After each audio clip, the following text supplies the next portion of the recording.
The reason I'm talking about tech is because Kuber has this week launched our new service. So when I say service, it's a new version of the platform.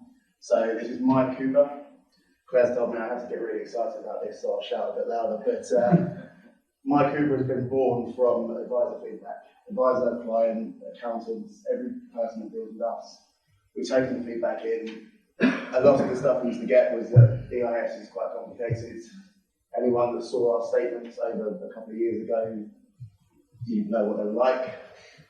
The actual intuitive side behind this is the fact that EIS is adapting quite a lot.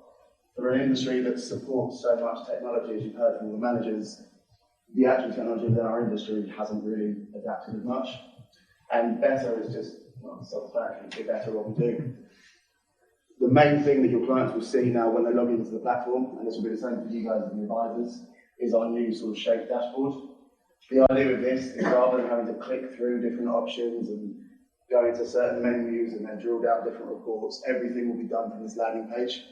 If you want to go into in-depth stuff, it is there. Same for the client, same for the accountant or solicitor. But basically, you've got your tax certificates that have been received already. So tax certificates, obviously different managers tonight have told you different timescales of when they receive them. We're still seeing the average is in line with those, but there are still some that can be slightly outside of that.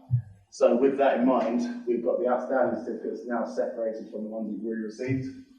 You will also have the functionality shortly to add a tax certificate tracker in here, where you can basically track whether the tax certificate has been submitted to HMRC and also the tax year that it was submitted for.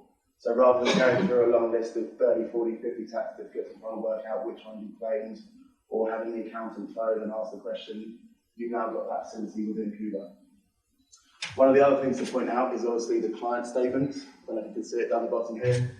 Client statements are something that, again, we used to do on a spreadsheet. We still have the spreadsheet for anyone that really likes spreadsheets, but we've produced the PDF to make it a lot more client friendly. EIS is typically an annual review with sort of, you invested 100,000 last year, it's now still worth 100,000, nothing's changed. The client statement is designed so you can manage the expectation, but also actually tell the client what's going on. Every fund manager that's here tonight will tell you about every business they've got if you ask. It's actually being able to relay that information to the client and just sort of make it a bit more pretty. Tax certificate tracker we've already covered. The illustrator, so again, a few of you may have seen the new illustrations that we've produced. This tool is now really available to you as the advisors. An illustration takes, on average, the first one I did was a couple of minutes, but on average sort of 2 to 3 minutes, and that's if you have an issue. You can input everything from your advisor fees, your ongoing, the Kuber fees are obviously pre-populated, we don't let you choose them, but you can also select your funds. The big thing with the funds is this orange button here. One of the biggest headaches that you can have around tax year end as an advisor, we had a particular manager last year who at 11 AM on the 5th of April called us and said, unfortunately we can't employ. We had 39 of clients that were sitting there that had to have carryback. Luckily we got all 39 redeployed, but we've added the functionality now for you to add a backup fund in advance. So when you're writing a suitability report, you can have your 4 funds that you're going to go into, and don't go into all the same 4 funds, but you can have your 4 funds pre-selected, but then you can have a backup that if in the event one of those funds doesn't deploy, you've got that there. And then that saves you then going back and rewriting your report if we call you at midday on the 5th or something like that. Hopefully that won't happen this year, but yeah, never say never. Couple of summary slides. So I've talked about the illustrations. The illustrations will now also pull straight through into the application. So before you've had to touch anything on the app, it will be pre-populated with about 80% of the stuff you actually need on there. All the funds, all the fees, the client details if they're an existing investor will all be on there. EIS certificates, again, I've leveraged on that enough. Although a lot of the providers in this space aren't under MiFID regulation, we know that you guys all are. So Kuber has now integrated the fee reporting from a behavioral point of view, so that depending on whichever date you run the client's fees, you could do it through here as well. Client statements, again, I've touched on that. The reallocations, we do still have it. You can select a backup fund at outset, but if you do have a scenario where you have to reallocate, we've got managers available, and hopefully the process is quite seamless.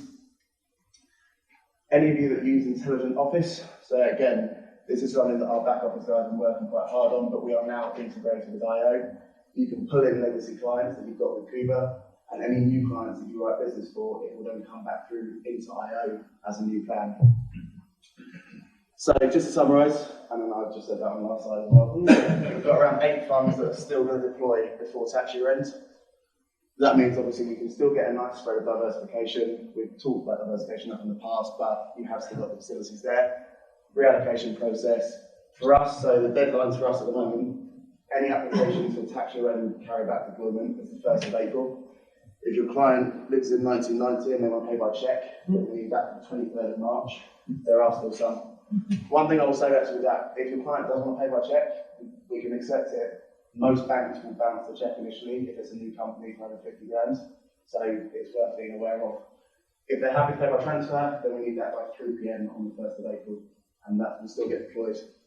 And I'm not going to say last but not least because I just said that, but just to announce formally, Kuber is offering, like every single VCT manager's done for the last however many years, so any applications that are in the month of February, anything up until the 28th of Feb, we will offer a 50% reduction on our initial fee. You'll still qualify for the rebates and everything else, but the initial fee will be 0.75 rather than 1.5.